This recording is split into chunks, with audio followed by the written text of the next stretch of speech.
Meus senhores e minhas senhoras, eu vou incorporar à minha palestra a fala do professor Alberto Pinheiro Xavier, que cá não pôde vir por razões de saúde. Eu estive com ele em São Paulo semana passada e realmente ele está muito cansado, muito adoentado. E mandou-me que pedisse desculpas. Evidentemente, Alberto Pinheiro Xavier é uma das maiores autoridades, se não a maior, em direito tributário internacional.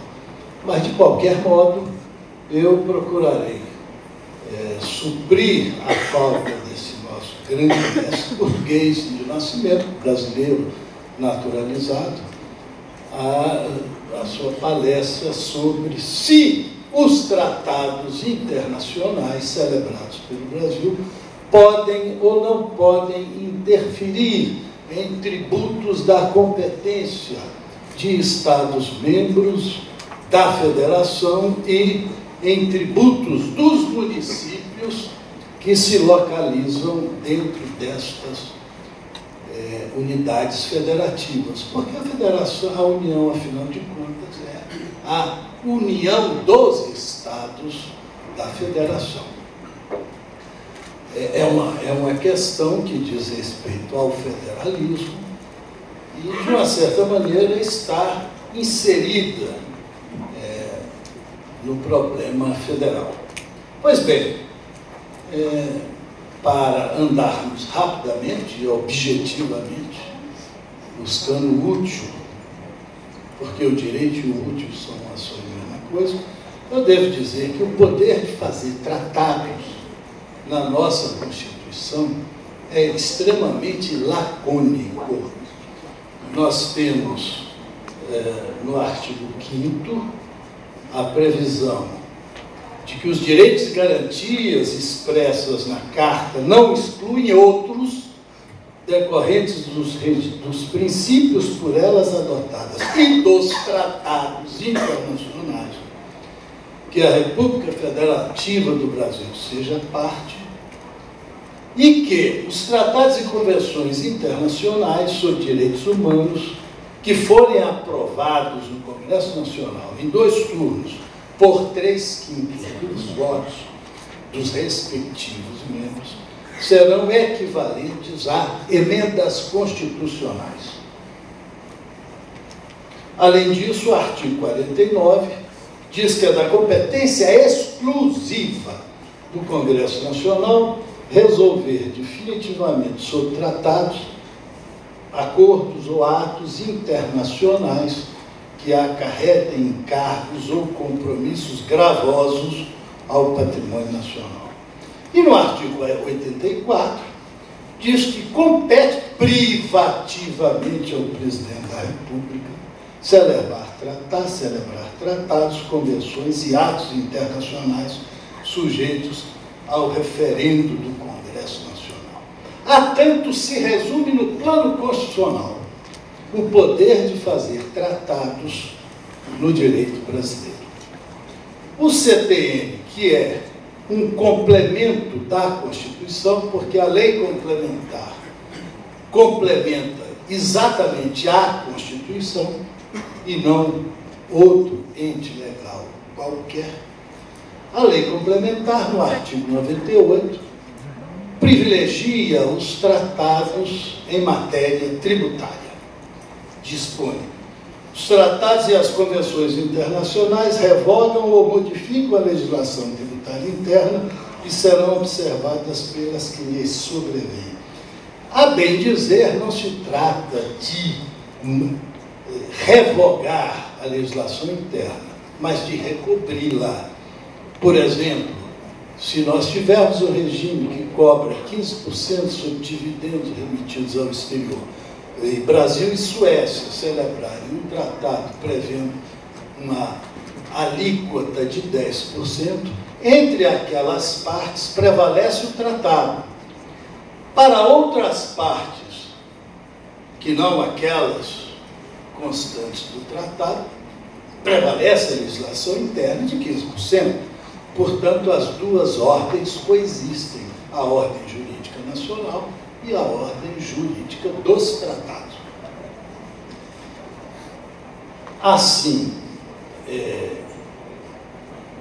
prevenido o leitor, no artigo 96, temos que a expressão legislação tributária, o que é estranho, isto, entre aspas, é um texto legal inusitado, porque a expressão está entre aspas.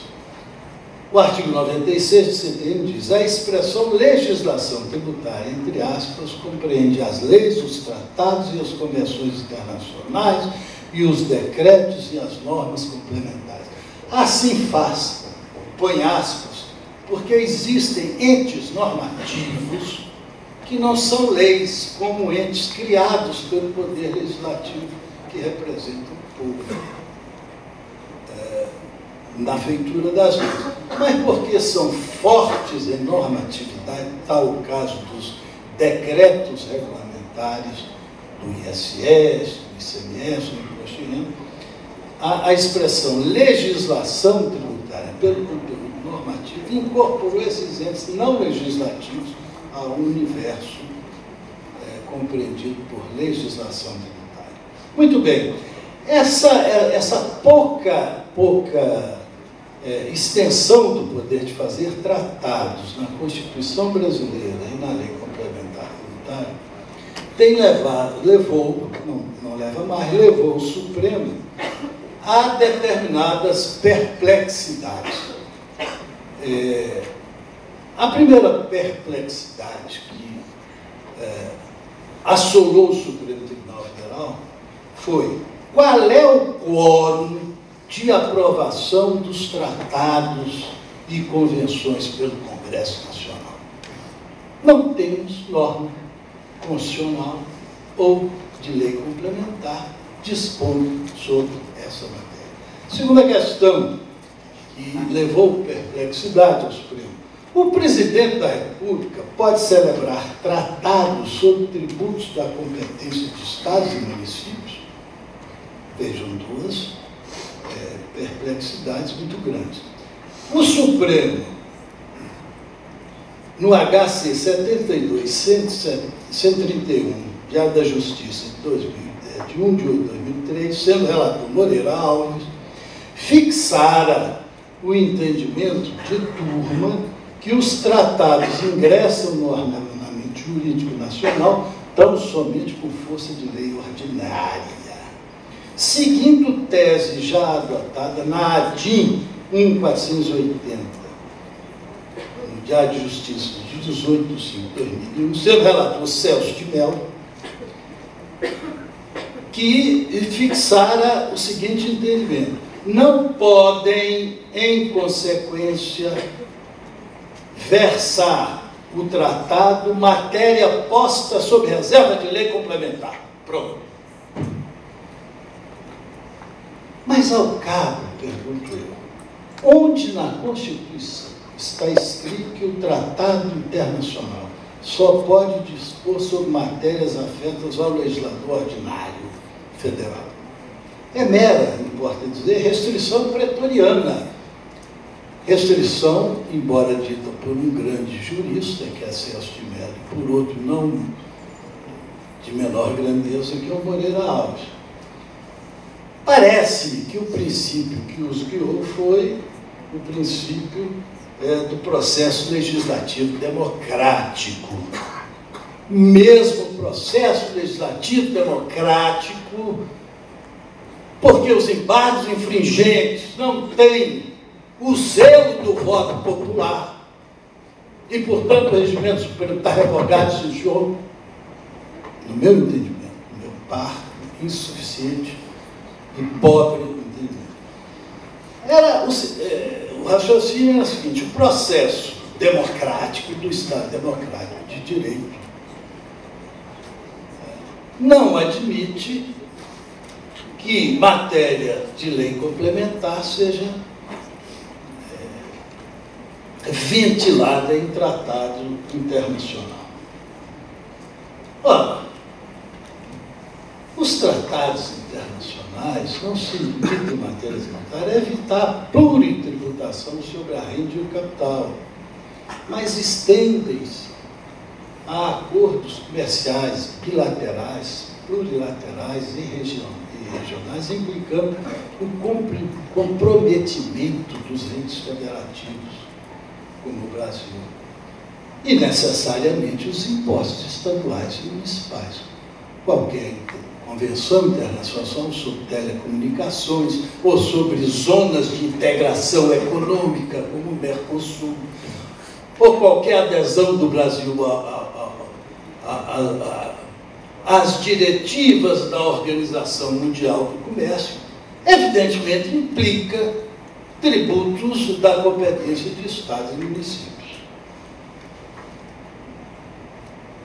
Diante dessa perplexidade e do mal-estar que se instalou no Sul, de uma certa indefinição, e eu participei, juntamente com o ministro Chopin, de um seminário promovido pelo Ministério das Relações Exteriores, gerou do próprio ministro Chopin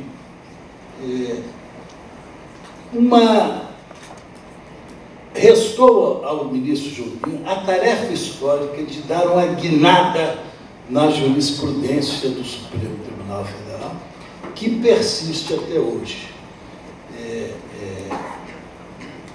Eu não vou ler as razões do ministro, até porque ele me cita longamente no voto e elogio em boca própria vitupério, ainda que vindo de boca de terceiros. Mas, na verdade, o ministro do STF pensava exatamente como eu. E ele dizia: uma coisa é vedar a União, a instituição de lei, para isentar imposto estadual ou municipal. Outra coisa é recepcionar isenção derivada de tratado internacional, e não de lei complementar, federal ou complementar. A isenção heterônoma, ou seja, a isenção dada por uma ordem de governo em tributo de alheia competência, estou explicando. A isenção heterônoma decorre da lei. A isenção convencional de tratado internacional. Quanto a esta última, o direito brasileiro, o que prescreve é a sua observância pela nação, União, Estados, Distrito Federal e municípios. Lembra ainda Sacha Calmonca? Paramos por aqui. O Supremo Tribunal Federal, no recurso extraordinário 22.9096 do Rio Grande do Sul, da relatoria da ministra Carmen Lúcia, assim decidiu, verbos: a isenção de tributos estaduais prevista no Acordo Geral de Tarifas e Comércio, GATT, foi substituído pela OMC, para as mercadorias importadas de países signatários, quando o similar nacional tiver o mesmo benefício, foi recepcionado pela Constituição da República de 1988. No direito internacional, apenas a República Federativa do Brasil tem competência para firmar tratados. Dela não dispondo os Estados-membros ou os municípios. O presidente da República não subscreve tratados como chefe de governo, mas como chefe de Estado, o que descaracteriza a existência de uma isenção heterônoma vedada pelo artigo 151, inciso 3 da Constituição, recurso extraordinário conhecido e provido. No voto do ministro Ilmar Galvão, repetem-se as mesmas razões, no mesmo sentido, no agravo regimental 223.336, relator Joaquim Barbosa, no agravo regimental do ministro Marco Aurélio, de 26 de nove de 2008, e veja-se o RE 251.759, sendo relator o mesmo Marco Aurélio. O colegiado aqui proclama a possibilidade de a União, atuando no campo internacional, disciplinar a isenção internacional, disciplinar a isenção do tributo da competência dos Estados e do Distrito Federal. Então, essa questão hoje está pacificada no Supremo Tribunal Federal, pelas razões que eu acabei de explicar. É importante nos tratados comerciais plurilaterais, nas zonas de livre comércio, nos tratados bilaterais sobre comércio internacional, que os tratados assinados pelo Brasil possam ingressar nas áreas tributárias de competência de estados, membros e municípios. Poderemos discordar desta solução no campo doutrinário. O que eu quero lhes dizer, porque o direito e o útil são uma só e a mesma coisa, é que a questão está pacificada. É também, como sempre pensei, acho que em matéria tributária o tratado internacional penetra as ordens jurídicas, os tratados penetram as ordens jurídicas parciais da União, dos Estados e dos municípios com império, pelo princípio do pacta sunt servanda adotado no plano internacional. Muito bem. Pedindo desculpas pelo resumido da tese em substituindo ao meu mestre, o professor Alberto Pierre Xavier, que teria nessa ocasião lições preciosíssimas, passo eu a tratar do assunto que me foi originariamente destinado pelo diretor desta já venerável instituição, em cuja primeira reunião lá estava Ezequiel, em companhia do nosso querido, de morredora memória, professor, que certamente lecionou para a maioria dos professores mineiros, Celso Cordeiro Machado, falecido faz uns 2 meses, em cuja memória quero aqui me referir, dizendo que foi um grande professor, um amigo de Leto, de Aliomar Galheiro, de Alberto Leonardo, foi um dos primeiros desbravadores do direito financeiro e tributário em Minas Gerais.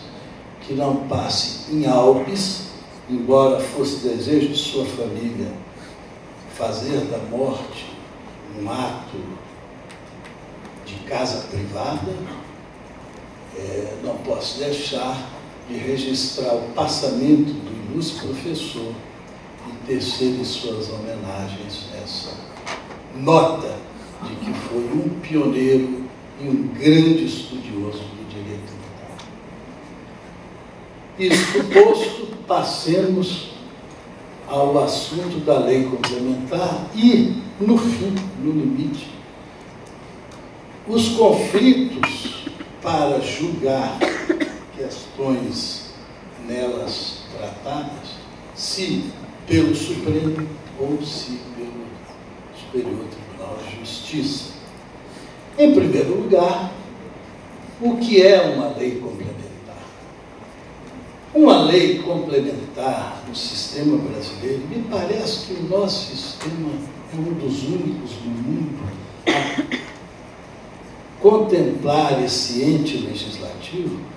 A lei complementar, pelo lado formal, é lei aprovada com quórum qualificado de maioria mais um dos membros do Congresso Nacional, bicameral, em sessões apartadas no Senado da República, na Câmara dos Deputados. Pelo aspecto material, a lei complementar se distingue das demais pelo objeto, porque só as matérias previstas na Constituição podem ser tangidas por lei complementar. Não compete ao Congresso Nacional, a nenhum senador ou deputado, dizer: eu vou tanger essa matéria, vou discipliná-la por lei complementar ou por lei ordinária, ao seu bel prazer ou das maiorias ocasionais do Parlamento Nacional. Não. As matérias de lei complementar estão previamente dispostas na Constituição e só elas podem ser tratadas por esse tipo de ente legislativo. Relembrando as lições de José Afonso da Silva, que, segundo a Isabel, além de um grande professor, parece que é santo, porque chegou a levitar em dado momento da sua vida. Não levita mais hoje, não é pelo peso da idade, né? Já levitou. As lições de José Afonso da Silva é a respeito da eficácia das normas constitucionais. Uma lição que estou repetindo aqui, até desafortunadamente, porque todo mundo conhece a classificação do professor. As normas constitucionais podem ter eficácia plena, por exemplo, requisitos para ser ministro do Supremo Tribunal Federal, principalmente dotável saber jurídico.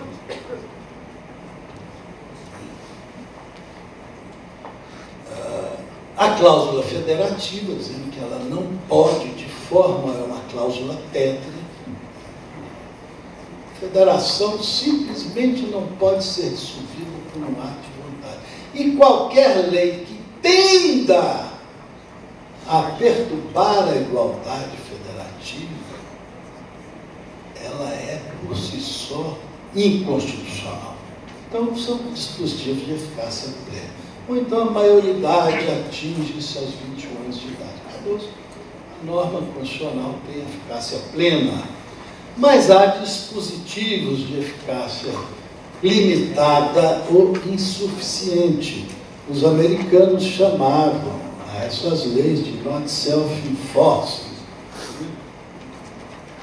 E o José Afonso da Silva diz que são normas que precisam de um complemento infraconstitucional para que ganhe efetividade, eficácia, aplicabilidade à vida. Sem esse acréscimo de normatividade de um ente infraconstitucional, o dispositivo não atua. Por exemplo, as imunidades das instituições de educação e assistência social.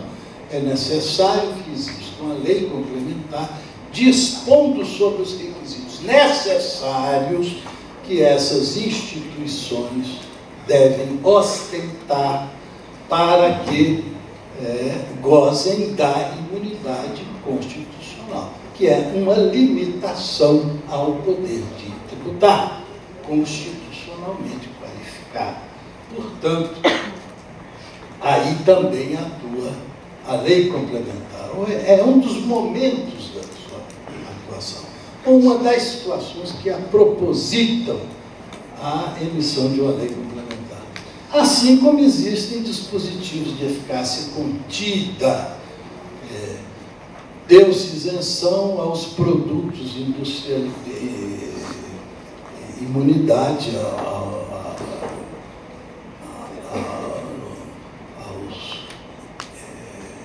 produtos industrializados remetidos ao exterior, exceto os semi-elaborados. Enquanto nós não tivemos o conceito semi-elaborado, que foi provido mediante iniciativa do então senador Fernando Henrique Cardoso, hoje membro emérito da Academia Brasileira de Letras, todos os produtos industrializados, elaborados ou semi-elaborados, gozava da imunidade. No momento em que veio o conceito de semi-elaborado, restringindo o alcance do dispositivo constitucional, todos os semi-elaborados foram exportados sem ônus. Depois, não.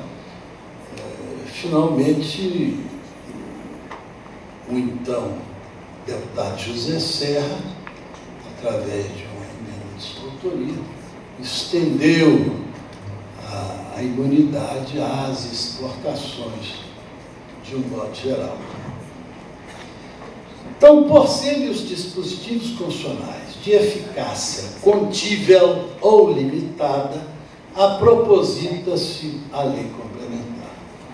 No campo do direito tributário, nós temos 4 objetos materiais, 3 genéricos e 1 específico.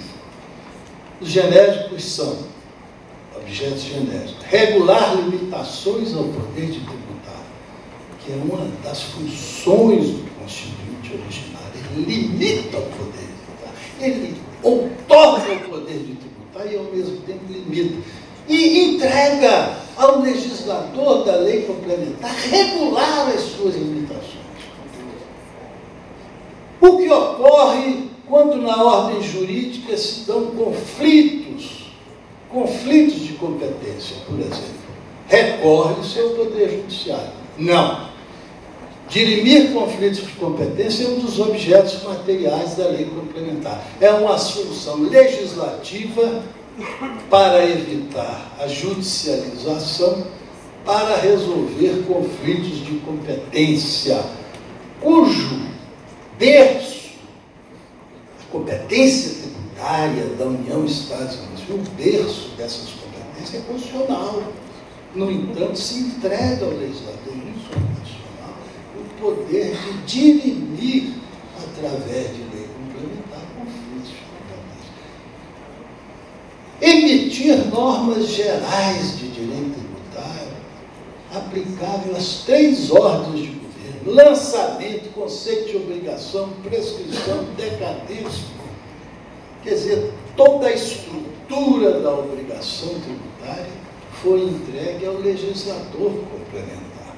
Diante disso, alguns estudiosos já se perguntaram se, em matéria tributária, a nossa Constituição é rígida. Porque uma Constituição rígida é aquela que só pode ser alterada por emenda à própria Constituição, pelo poder constituído derivado. No entanto, aqui nós temos temas que podem ser constantemente alterados e temas de ratificação constitucional através de leis complementares. Tornando a nossa Constituição, de certa maneira, quase que sempre flexível na categorização tipológica das Constituições. José Souto Maior Borges, com outra visão mais keuseniana, diz o seguinte, que a lei complementar ou é fundamento de validez de outras normas ordinárias do sistema, ou não é. Por exemplo, quando a Constituição dispõe que, mediante lei complementar, compete ou não instituir empréstimo compulsório, ela está escolhendo um instrumento normativo de atuação direta, que não é fundamento de validez de norma nenhuma, mas é um modo de atuar, de inovar a ordem jurídica, através de um instrumento legislativo específico, que é a lei complementar. Então, nesse ponto, o objeto é específico. Nos outros casos, é genérico. Dirimir conflitos, quaisquer conflitos de competência. Emitir normas gerais, sempre que necessário. Regular limitações. Vamos regular as limitações, diminuir, aumentar os requisitos para gozo das imunidades. Um poder extraordinário foi entregue ao legislador da lei complementar, com essa única restrição: quórum de votação de metade mais um dos membros do Congresso Nacional. Muito bem. O professor Igor Maurer me explicava que esse poder da lei complementar, esse inusitado da lei complementar, trazia ou está trazendo conflitos, não só conflitos legislativos, como conflitos jurisdicionais. Né? Saber quem é quem é o emissor da lei, saber qual é o tribunal que dirime a controvérsia que envolva a matéria tangencia matéria de lei complementar. Bom, a professora Isabel sempre achou que, por ser a lei complementar um ente legislativo que consta do processo legislativo da Constituição, essa própria natureza do processo legislativo levaria a uma natural ambiguidade quanto à competência para julgar. Então, para eu sair da abstração, estou sentindo que eu estou sendo muito abstrato na minha exposição, eu vou para os casos práticos. Vejamos, o caso que o Supremo julgou, dizendo que as contribuições previdenciárias se submetiam a um prazo decadencial e prescricional de 5 anos, tal como previsto no Código Internacional, como qualquer tributo. Como qualquer tributo. Ela não tinha nada de especial para que o legislador federal, pretextando mil motivos, notadamente ordem social, protetiva, em favor dos aposentados, etc., nada que justificasse um prazo maior de 10 anos. A lei pode até um prazo menor, mas nunca maior do que aquele previsto na lei complementar. O Supremo julgou, disse assim, não, isso é matéria de lei complementar. E quem estipulou essa regra foi uma legislação federal. Logo, eu sou competente para discutir essa matéria, porque consta da Constituição que a lei complementar compete isso, isso e aquilo. E isso não foi observado. Então eu estou decretando aqui a inconstitucionalidade da lei ordinária. Pronto, acabou. A lei ordinária é inconstitucional. Agora, se modulou os efeitos adequadamente é outra questão, nem é objeto da presente fala, que é outro problema tormentoso que nós nos defrontamos. Outra questão, que aí os conflitos legislativos acabam por gerar também conflito jurisdicional. Lembre-se que nós, os advogados e demais profissionais das profissões regulamentadas, tivemos uma isenção ao PIS/COFINS, né, Rabelo? Outorgada por lei complementar. O professor Hugo de Brito Machado chamou-me em particular, mas eu, por ter sido a vítima de torno, me chamou de burro. Falou, você está pagando? Eu falei, estou. Então você é burro. Mas por quê? Porque você é burro. O Superior Tribunal de Justiça está se encaminhando nesse sentido. Faz o seguinte, fica só meio burro, continua a pagar, mas deposite em juízo. E eu piamente obedeci. Eu que vinha pagando, passei a depositar e fiquei aguardando os acontecimentos. Pois bem, ele tinha razão sim. O Superior Tribunal de Justiça lavrou súmula, dizendo que aquela isenção dada por lei ordinária só podia... Complementar. Só podia ser modificada por outra lei complementar. Por outro, aliás, que aquela isenção dada por lei complementar só poderia ser revogada por outra lei complementar, porque ela vinha cheia de normatividade com um quórum de... Desculpe. Eu esqueci.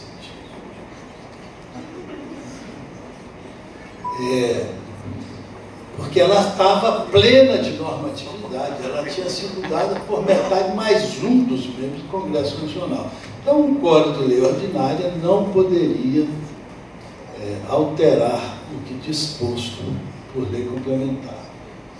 O Supremo aceita julgar a questão e diz o seguinte: olha, isenção não é matéria prevista na Constituição para ser tangida por lei complementar. Logo, houve um excesso de normatividade. Podia ter sido por lei ordinária, ter sido por lei complementar, foi um excesso legislativo. Daí a seguinte proposição: matéria de lei ordinária tratada por lei complementar tem valência de lei ordinária, mas matéria de lei complementar tratada por lei ordinária implica a nulidade da lei. Porque o que é da lei complementar, quem pode o mais pode o menos, mas quem pode o menos jamais pode pretender o mais. Então, esse conflito que ocorre no campo do legislador se translada para o campo jurisdicional. E o resultado que nós vimos foi esse terrível mal-estar de imensas corporações de profissionais que confiavam, problema de segurança jurídica, confiavam no Superior Tribunal de Justiça, após crerem na súmula. Qual é o número, professor? 276. Depois de acreditarem na súmula, diziam assim: pô, e agora? Eu que não depositei, eu que não fui bem burro, fui burro por conta. O que é que eu faço? Até hoje tem gente com um imenso passivo por força desta ambiguidade de se saber quem julga os conflitos derivados de matérias tributárias que devam ou não ser objeto de lei complementar.